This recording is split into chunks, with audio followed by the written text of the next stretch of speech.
প্রিয় দর্শক, সাজ্জাদ কাদিরের প্রীতি এবং শুভেচ্ছা নিন। এই মুহূর্তে আপনাদের সামনে কথা বলতে এসেছি, ভারত কি বাংলাদেশ নিয়ে অপারেশন রেডি করছে? এই প্রসঙ্গটি নিয়ে আপনাদের সামনে কথা বলবো। আপনারা জানেন যে সাম্প্রতিক সময়ে গত মাসে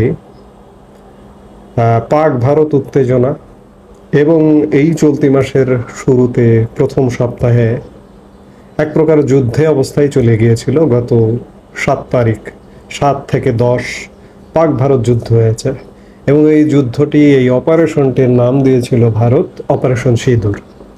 এখন প্রশ্ন হচ্ছে যে অবস্থা দৃষ্টে মনে হচ্ছে যে ভারত কি বাংলাদেশকে লক্ষ্য রেখে কোনো অপারেশন রেডি রাখছে, প্রস্তুত করছে। সার্বিক অবস্থা বিশ্লেষণ করে কিন্তু সেটি মনে হচ্ছে। আপনারা জানেন যে ভারত পাকিস্তানে অপারেশন সিঁদুর কেন চালিয়েছিল? জঙ্গি ঘাঁটি গুড়িয়ে দিতে, এবং জঙ্গি ঘাঁটি গুড়িয়ে দিয়েছে।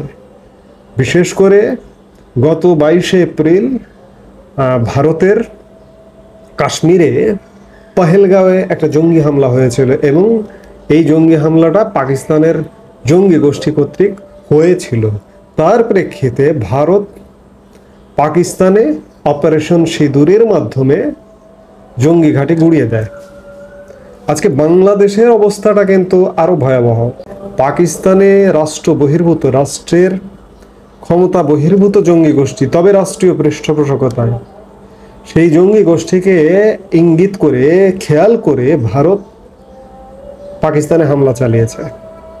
কিন্তু আমি বারবার বলি যে বাংলাদেশে জঙ্গি গোষ্ঠী রীতিমতো বর্তমানে রাষ্ট্র ক্ষমতায় এবং আগামী দিনে রাষ্ট্র ক্ষমতায় আসবার সব ধরনের প্রস্তুতি চলছে এবং আসবে।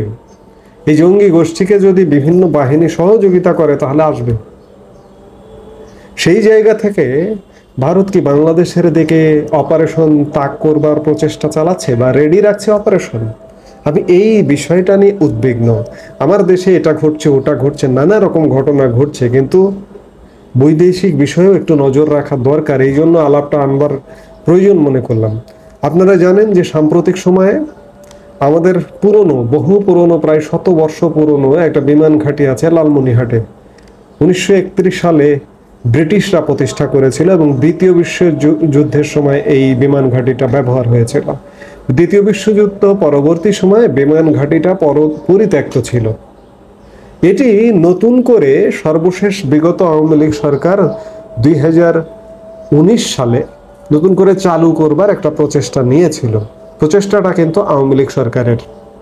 কিন্তু আওয়ামী লীগ সরকার চলে যাবার পর ভারত এবং বাংলাদেশের সম্পর্কের ভয়াবহ টানাপোড়েন, এই ভয়াবহ টানাপোড়েন থেকে এই যে আওয়ামী লীগ সরকার যে প্রজেক্টটি কল্পনা করেছিল, চিন্তা করেছিল, সেখানে একটি Bangabandhu Sheikh Mujibur Rahman aviation and aerospace বিশ্ববিদ্যালয় এবং সেখানে একটা বিমান ঘাঁটির পরিকল্পনা করেছিল আওয়ামী লীগ সরকার। কিন্তু আওয়ামী লীগ সরকারের পরিকল্পনাটা ছিল, আওয়ামী লীগ সরকার যদি সেটি করত, ভারতের এটি মাথা ব্যথার কোনো কারণ হতো না। কিন্তু সাম্প্রতিক সময়ে আওয়ামী লীগ সরকার পতনের পরে ইউনূস সরকার যখন এটি করতে চাইছে, এবং ইউনূস সরকার নিজে শুধু নয়, এখানে চীনের উপস্থিতি লক্ষ্য করা গেছে, এখানে পাকিস্তানের উপস্থিতি লক্ষ্য করা গেছে। চীন পাকিস্তানের সহযোগিতায় এখানে বাংলাদেশ একটি বিমান ঘাঁটি করতে চাইছে। এটি কিন্তু ভারতের উদ্বেগের কারণ ঘটে গেছে ইতিমধ্যে, যার কারণে ভারত, আপনারা জানেন যে এই শিলিগুড়ি করিডোরে তারা তাদের সামরিক উপস্থিতি বাড়িয়েছে, সেখানে সামরিক মহড়া করেছে। আরো নতুন নতুন খবর পাওয়া যাচ্ছে যে সাম্প্রতিক একটি খবর পাওয়া গেছে যে লালমনিরহাট বিমানবন্দর চালু করলে পাল্টা ব্যবস্থা নেবে ভারত।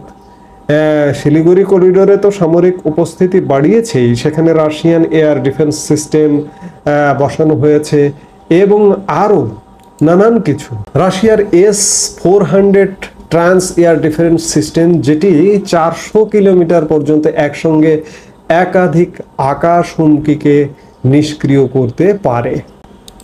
নতুন করে সংবাদ মাধ্যমে আরেকটি খবর এসেছে যে লালমনিরহাট বিমানবন্দর চালু করার ঘোষণার পর ত্রিপুরা রাজ্যের কৈলাস শহরের পুরনো একটি বিমানবন্দর সংস্কারের কাজ শুরু করেছে দেশটি।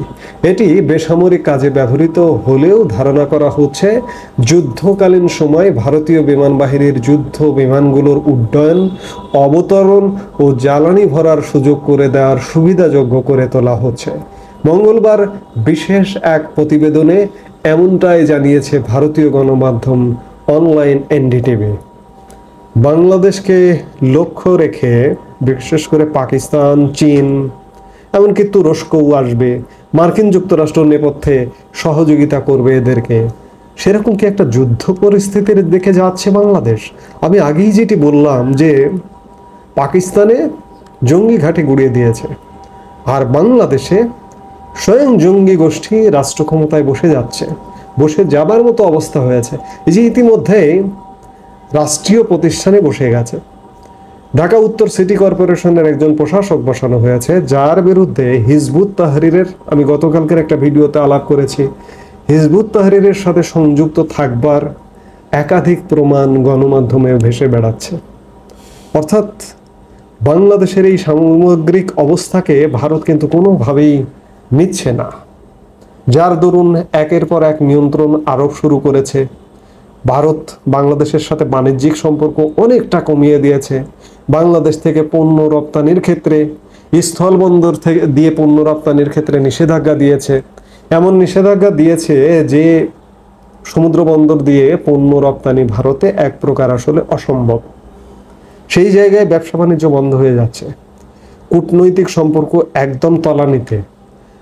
দুদেশের ভিসা, বিশেষ করে ভারতীয় ভিসা, বাংলাদেশিদের জন্য ভারতীয় ভিসা বন্ধ। বাংলাদেশ ভারতীয়দের জন্য ভিসা বন্ধ করেনি, চাইলে ভারতীয়রা বাংলাদেশে আসতে পারে, কিন্তু বাংলাদেশিদের জন্য ভারতীয়রা ভিসা বন্ধ করে দিয়েছে। অর্থাৎ নানা রকম টান পোড়েন চলছে। আমি যেটি বললাম যে জঙ্গি ঘাঁটিতে হামলা করেছে পাকিস্তানে, কিন্তু বাংলাদেশে যদি রাষ্ট্র ক্ষমতায় জঙ্গি গোষ্ঠী বসে যায়, এই যে ঢাকা উত্তর সিটি কর্পোরেশনের প্রশাসকের মতো, তাহলে কি হবে? তাহলে কি বাংলাদেশকে অ্যাটাক করবে ভারত? সেই প্রস্তুতিতে কি ভারত? এমনটাই তো মনে হচ্ছে, কারণ ওদিকে পশ্চিম সীমান্তে পাকিস্তান চোখ রাঙাচ্ছে, আবার বাংলাদেশকে দিয়ে পাকিস্তান পূর্ব সীমান্তে পাকিস্তান, চীন, তুরস্ক কিংবা মার্কিন যুক্তরাষ্ট্র নেপথ্যে থেকে এদিকে কি চোখ রাঙাবে ভারতের এদিকে? অবস্থাটা তেমনটাই মনে হচ্ছে, কারণ বাংলাদেশ শক্তি সামর্থ্যে কম, সীমিত। সেই জায়গায়ও বাংলাদেশের সরকার প্রধান ভারতকে চোখ রাঙিয়ে দেয়। আমরা কোন দিকে যাচ্ছি আসলে? সামগ্রিকভাবে পরিস্থিতি, দেশের আভ্যন্তরীণ পরিস্থিতি ভালো নয়। এর মধ্যে যদি একটা যুদ্ধের মুখোমুখি হই আমরা, কিংবা যুদ্ধ নয়, পাকিস্তানের সাথে যেটি হলো সেটি যুদ্ধ বলছে না, তারা বলছে একটা অপারেশন। বাংলাদেশেও যদি এমনটা করে, এমন অপারেশন করে, আমরা কি বা করতে পারি? আমাদের জনগণ ক্ষতিগ্রস্ত হবে। এই যে যারা বর্তমানে সরকার পরিচালনা করছে তাদের কিচ্ছু হবে না। তারা যে কোনো মুহূর্তে, তারা যেহেতু অনির্বাচিত, তারা কোনো দায়বদ্ধতা নেই জনগণের সাথে, জনগণের সম্পর্ক নেই।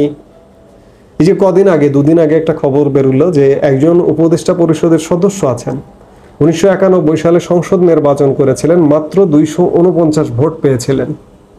ভোট পেয়ে জামানত বাজেয়াপ্ত হয়েছিল। আদিলুর রহমান খান, শিল্প মন্ত্রণালয়ের উপদেষ্টা। এই ধরনের উপদেষ্টারা দায়িত্ব পালন করছেন, যাদের সাথে জনগণের কোনো সম্পৃক্ততা নেই। তারা তো চলে যাবেন, তারা তো রক্ষা পেয়ে যাবেন, কিন্তু বাংলাদেশের জনগণের কি হবে, এই চিন্তাটা আমার কুড়ে কুড়ে খায়। এই অবস্থা থেকে উত্তরণ হতে হলে এই যে বর্তমানে যে একটা সাজানো গোছানো, একটা ক্রিয়েটেড, মানে অনির্বাচিত অবৈধ একটি সরকার, এই সরকারটির অবসান হয়ে একটি জনগণের সরকার যদি না আসে, বাংলাদেশ কিন্তু ভারতের সাথে ঠোকাঠুকি লাগবে, মাস্ট। ভারতীয় পরিবেশ পরিস্থিতিটা কিন্তু সেদিকেই যাচ্ছে, যথেষ্ট উদ্বেগ ছড়াচ্ছে। আসলে কখনো কখনো ভাবনাতেও কিছু কাজ করে না যে এই যে একটা অবস্থা চলছে, এই অবস্থা থেকে উত্তরণের উপায়কে, সহসা উত্তরণের কোনো উপায়ও দেখছি না। বাংলাদেশের মানুষের বিপদ নিশ্চিত। এখন একমাত্র আল্লাহ আমাদের রক্ষা করতে পারে। এই মুহূর্তে এ পর্যন্তই। সবাই ভালো থাকুন, সুস্থ থাকুন।